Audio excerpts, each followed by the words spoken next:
Hello guys, welcome back to the channel and to another video where today we need to talk about Macclesfield FC. I've held off on making this video for a while because, as some of you may know, I've had a very good relationship with the club, having volunteered there as part of their media team, helping to document their North West Counties Premier Division title win in their inaugural season during the 2021-22 campaign. I've still got huge amounts of love and respect for a vast majority of their fans and staff, including the ones mentioned in this video, who helped me massively in the early stages of this channel and my football media career. For anyone watching from the club, this video isn't intended as a hit piece, it's merely to present the facts to my audience and occasionally add my own personal opinion. With that out of the way, let's get on to what on earth is going on at Macclesfield FC. So, why am I making this video? Well, I'm guessing most of you who are watching this will already know, but a few days ago Macclesfield FC released a statement saying they've mutually parted ways with their manager Michael Clegg. This news comes after Clegg guided the Silkmen to a second place finish, reaching the playoff final where they narrowly lost out to Marine. Despite ultimately failing in his objective to get Macclesfield promoted, the mood amongst their fans seemed optimistic ahead of the new season, with one of the most successful non-league managers in recent times at the helm, and a squad filled to the brim with players whose talents are more befitting of the very top of the non-league pyramid, let alone at step 3. This optimism, however, was dashed somewhat when the news broke of Clegg's departure, with fans demanding answers. However, the news coming out of the club didn't stop there though, as later that evening it was announced that Director of Football Robbie Savage would be taking on the role of first team manager for the 24-25 season. This means that since their reformation in October 2020, Macclesfield FC have now had 8 different managers in almost 4 years. Bear in mind too that Danny Whittaker held his role at the club for nearly 2 of those years, from the 13th of October 2020 until the 29th of October 2022. Somewhat damningly therefore, since Danny's departure, the club have appointed 6 different managers in 18 months, all with varying levels of success. The appointment of David McNabb after Danny Whittaker's departure felt like a case of right manager, wrong time, with his tenure lasting just over a month, between the 31st of October and the 10th of December 2022. Next up was Neil Dans, who was in charge from the 13th of December 2022 until the 5th of May 2023, before departing to take on the assistant manager role at Tranmere Rovers. Dan's assistant Mark Duffy was next to take charge and was in the hot seat from the 5th of May 2023 until 25th of October 2023, when he was relieved of his duties following 4 defeats in 5 matches and a win percentage of 55.56%. An interim managerial team of former Leek Town manager Neil Baker, Peter Band and Robbie Savage took charge of 2 games between the 25th of October and the 31st of October 2023, winning both. Amusingly, this means Robbie Savage is the only Macclesfield manager with a 100% win record in the club's history.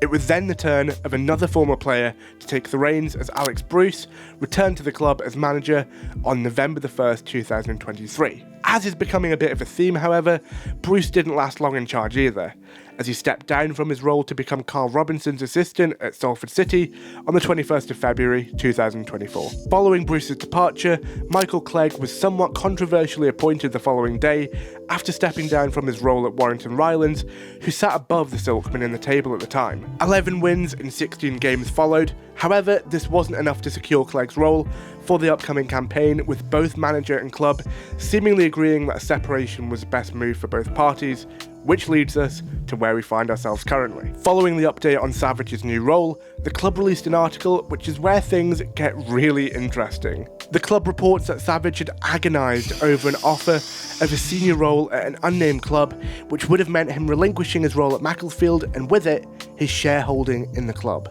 This is where it's reported the board stepped in, unanimously deciding to offer him the chance to preside over first team affairs and prove himself as a coach. It's then admitted in the statement that the club simply cannot fail in their objective of promotion this season, with Robbie now being fully accountable for this outcome and will therefore be judged solely on results on the pitch.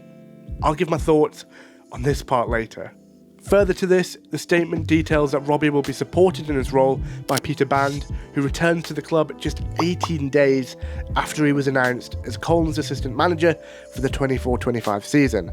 Lastly, and rather vaguely, the statement reads that Emil Heskey will be given a position-specific role as and when required. So, what do I make of all of this? Part of me is inclined to agree with the general consensus from both Macclesfield fans and those on the outside looking in, that the whole situation is a bit of a mess. It seems like Michael Clegg has been the unfortunate fall guy in the situation, and that if the club could have retained his services as first team manager for next season, they would have.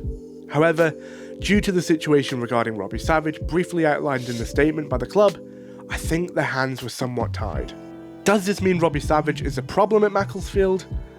No, I don't think it's that simple. The way I see it, and feel free to disagree with me in the comments if you have a different opinion, the club could not afford to lose Robbie Savage, and therefore did everything in their power to keep him.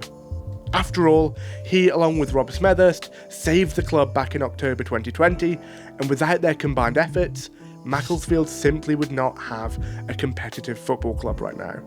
The offer to take up a senior role at an unnamed club that was detailed in the aforementioned club statement was clearly attractive enough to Robbie to warrant heavy consideration, my guess being a coaching role higher up the pyramid. After all, Robbie has made no secret of his ambition to eventually become a first-team manager. Back in 2019, he told 442, "The older I get and the more experience I've picked up as a pundit, listening to the experience of ex-managers, I probably will apply for a job eventually," and insisted he's prepared to start at any level. Without the offer from the board to take up the mantle of first-team manager, therefore, Savage would have likely walked away from the project at Macclesfield entirely, leaving them with a big hole to fill in the boardroom as well as their pockets. This begs a question though. Why didn't he take on the mantle in the first instance, when getting involved in the club, rather than allowing 6 separate managers to try and fail in the hot seat before him? Well, I think there's a combination of factors. Firstly, and this is only my reading of the situation, he simply may have not felt ready and would rather give others with more experience the opportunity first, rather than going in from the off and potentially ending up with proverbial egg on his face if it didn't work out. Secondly, and more crucially, I don't think the club wanted to take the risk. If appointed as first-team manager, alongside his role as shareholder and director of football so early into the club's existence, failure to deliver on the pitch would have been detrimental to the club's image and the viability of the project as a whole. Hypothetically speaking, if Robbie Savage had to step down as manager after failing to win promotion in the club's inaugural season, there'd be little other option than for him to step away from the club entirely, in my opinion, in order to save face. This would therefore severely damage the club's marketability owing to Robbie's celebrity status, as well as hurting them financially due to the significant amount of money he'd allegedly invested into the club. So why then have they taken this decision now? Well, partly because it's less risky. Savage has more coaching experience under his belt, owing to his interim time in the dugout, as well as his involvement in the club's academy, coaching the under-16s. Moreover, simply put, he's part of the furniture now at the Leasing.com stadium, so even if he fails to get the club promoted next season and is forced to step down from his managerial duties, he'll presumably be able to revert back to his role on the board with little to no damage done to the club. However, I imagine much to his pride. However, the question remains, who is going to be judging his tenure? There has been nothing to suggest he's stepping away from his director of football role in order to become a manager, so when the statement says he will be judged solely on results, who's judging him? Typically, managers tend to report to the director of football, so will Robbie Savage be responsible for appraising his own performance? These are questions that fans need answers to. My final point to conclude this video, and something that I just can't escape when analysing this whole situation, is the fact that the club simply cannot afford to fail in their bid for promotion next season. The calibre of players we've already seen coming through the door at Macclesfield this summer will not be cheap, and the financial restrictions caused by another season at Step 3 will further do little to help their bottom line. So while I said that Robbie's appointment as manager is less of a risk now than it would have been 4 years ago, it's still a risk. With the best will in the world, he is still a managerial novice, and in a season where the club have stated themselves, failure is simply not an option. It seems like a bold but ultimately necessary move the club had to make in order to keep hold of arguably their most important asset. So guys, there you have it. A bit of a long-winded video that, but one I've wanted to make since the news broke and get my opinion out there. As I said at the start of the video, this isn't a hit piece on Macclesfield FC or anyone involved there. It's simply to inform people of what's going on at the club while offering my own opinion in there as well. I still have a lot of love, respect and admiration for Macclesfield FC and their fans and wish them all the best for the upcoming season.